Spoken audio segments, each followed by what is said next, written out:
दोस्तों नमस्कार। आज के अपराध के इस शो में हम आपको एक्ट्रेस लैला खान के मौत की कहानी सुनाएंगे। हत्या और साजिश की ये कहानी सिहरन पैदा करने वाली है। देखने में बेहद खूबसूरत लैला खान राजेश खन्ना के साथ फिल्म वफा में नजर आई थी।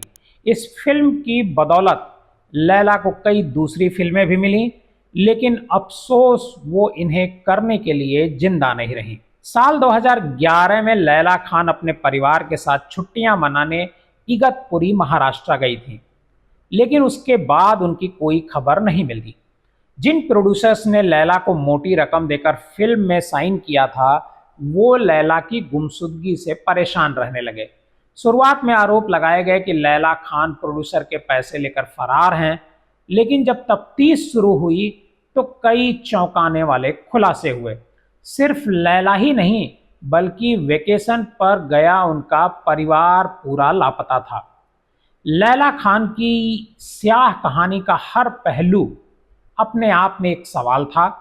पारिवारिक उथल पुथल, माँ की 3 शादियां और लश्कर तैयबा से जुड़े होने जैसी कई थ्योरी के बीच 1 साल बाद लैला का कंकाल मिलता है, वो भी 3 भाई बहनों, माँ और कजिन के साथ।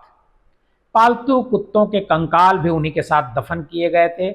लैला की गुमशुदगी की जांच शुरू करवाने के लिए पत्रकार निशांत शमसी ने कई महीनों तक जद्दोजहद की। ऐसे में लैला की कहानी को गहराई से जानने के लिए हमने उसके पुराने पन्ने पलटे।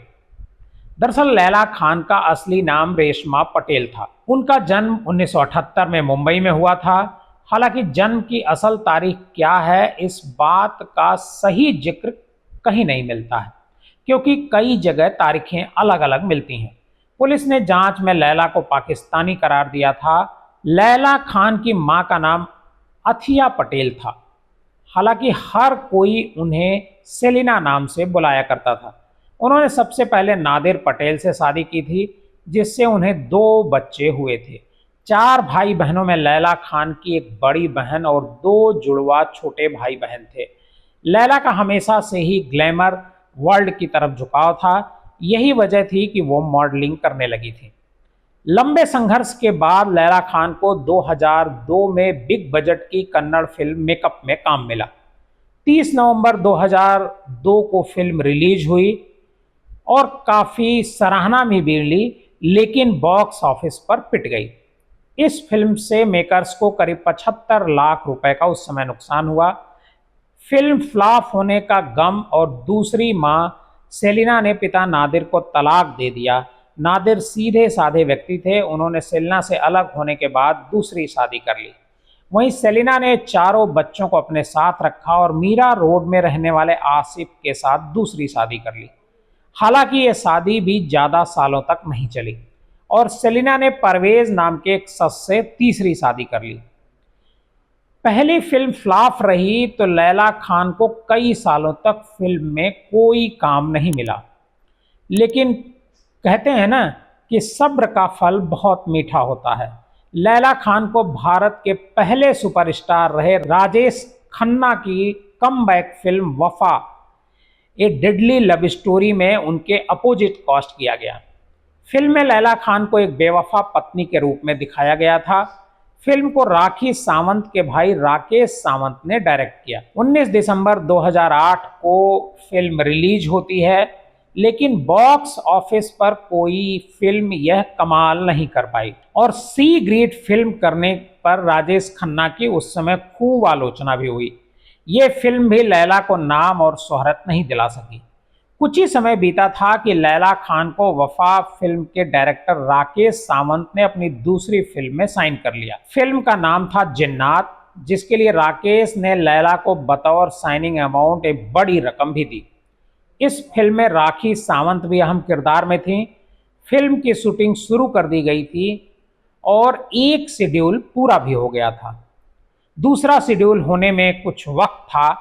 इसी बीच लैला खान अपने परिवार के साथ इगतपुरी में एक वेकेशन में गई। 30 जनवरी 2011 लैला खान अपनी मां सेलिना, बड़ी बहन हासिम, जुड़वा भाई बहन इमरान, जारा और एक कजन रेशमा के साथ इगतपुरी के एक फार्म हाउस के लिए निकलती हैं। रेशमा लैला के परिवार के साथ ही रहती हैं। इस वेकेशन में लैला अपने पालती कुत्ते को भी ले जाती हैं। पूरा परिवार मुंबई से 126 किलोमीटर के सफर पर 3 कारों के साथ गया हुआ था। करीब 9 दिन ही बीते थे। 9 फरवरी 2011 को सेलिना के पास उनकी बहन अल्बाना पटेल का कॉल आता है। जब अल्बाना ने पूछा कि वो कहाँ हैं, तो सेलिना ने जवाब दिया कि वो अपने तीसरे पति परवेज टाक के साथ चंडीगढ़ में हैं। सेलिना ने झूठ कहा था क्योंकि वो उस समय इगतपुरी में थी। ये वो आखिरी दिन था जब किसी शख्स की छुट्टी पर गए परिवार से कोई बात हुई थी। कुछ दिन बीते और फिल्म जिन्नात के दूसरे शेड्यूल की तारीखें नजदीक आने लगी। जब फिल्म मेकर्स ने लैला से संपर्क करने की कोशिश की तो उनका नंबर बंद मिला। फिल्म मेकर्स लैला की खबर न मिलने से परेशान रहने लगे क्योंकि वो उन्हें फीस दे चुके थे। पहले दिन फिर महीने बीते, लेकिन लैला और उनके परिवार की कोई खबर नहीं मिली। फिल्म जिन्नात के डायरेक्टर राकेश सावंत ने इस मामले पर उस समय के टीवी पत्रकार रहे निशांत शमसी से बात की। राकेश सावंत ने उन्हें बताया कि एक्ट्रेस लैला खान ने उनसे फिल्म की फीस ली और पैसे लेकर भाग गई। निशांत शमसी ने खबर छापने की बजाय मामले की गंभीरता से लेते हुए इसकी तहकीकात शुरू कर दी। निशांत शमसी ने उस समय मीडिया के साथ कई चौंकाने वाले खुलासे किए। निशांत शमसी ने मीडिया को बताया कि मैं उस समय टीवी में रिपोर्टर हुआ करता था। उस समय मेरे पास एक स्टोरी आई थी। एक फिल्म प्रोड्यूसर थे, उन्होंने मुझे कॉल करके बताया था कि एक फिल्म एक्ट्रेस हैं, हमने उसे कास्ट किया था, उसे फीस दी थी, लेकिन अब वो पैसे नहीं लौटा रही है, ना सामने आ रही है। जब मैंने इस स्टोरी पर काम करना शुरू किया तब ये धोखाधड़ी का मामला था, लेकिन जब इसकी जांच आगे बढ़ी और उनकी गाड़ी भी कई महीनों से नहीं दिखी, सिर्फ एक्ट्रेस ही नहीं पूरी फैमिली लापता थी, तब निशांत शमसी ने इस मामले की शिकायत पुलिस में दर्ज कराने की कोशिश की, लेकिन पुलिस ने इनकार कर दिया। पुलिस ने उनसे कहा जब तक लैला के असल रिश्तेदार आकर रिपोर्ट दर्ज नहीं करवाते वो जांच आगे नहीं करेंगे। यहां से निशांत शमसी की लैला के परिवार को ढूंढने की असली जद्दोजहद शुरू होती है। लैला की मां सेलिना ने पहले ही उनके बायोलॉजिकल पिता नादिर पटेल को तलाक दे दिया था। उन्होंने आसिफ शेख नाम के एक शख्स से दूसरी शादी की और बहुत मशक्कत के बाद आसिफ शेख का पता निशांत शमसी को लगता है। आसिफ ने निशांत को बताया कि लैला के बायोलॉजिकल पिता नादिर का नंबर भी दिया और जब इस नंबर पर उन्होंने कॉल किया तो पता चला कि वो अफ्रीका के यूथोपिया में नौकरी करते हैं। आर्थिक तंगी के चलते शुरुआत में नादिर ने भारत आने से साफ इनकार कर दिया।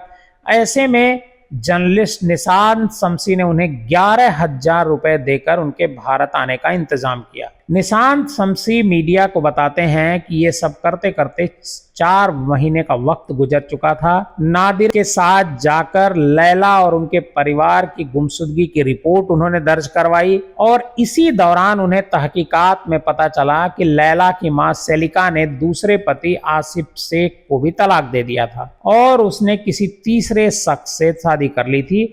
हालांकि वो शख्स कौन है इसकी कोई जानकारी नहीं मिलती। पुलिस में शिकायत अब दर्ज हो चुकी थी और शिकायत दर्ज होने के बाद मुंबई पुलिस मामले की जांच शुरू करती है। निशांत शमसी इस बारे में मीडिया को बताते हैं कि मुंबई पुलिस ने यह कहते हुए मामले को टाल दिया कि एक्ट्रेस लैला खान पाकिस्तानी है। उस समय पाकिस्तानी एक्ट्रेस वीरा मलिक भी बिग बॉस में आई थी और मिस्टीरियल तरीके से 3-4 दिन के लिए लापता हो गई थी। पुलिस वालों ने मीडिया को भी यही कहानी बताई और कि लैला खान पाकिस्तानी है।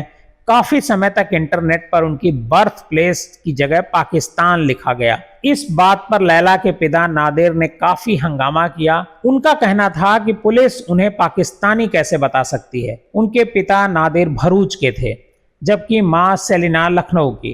उनका पाकिस्तान से दूर दूर तक कोई रिश्ता नहीं था।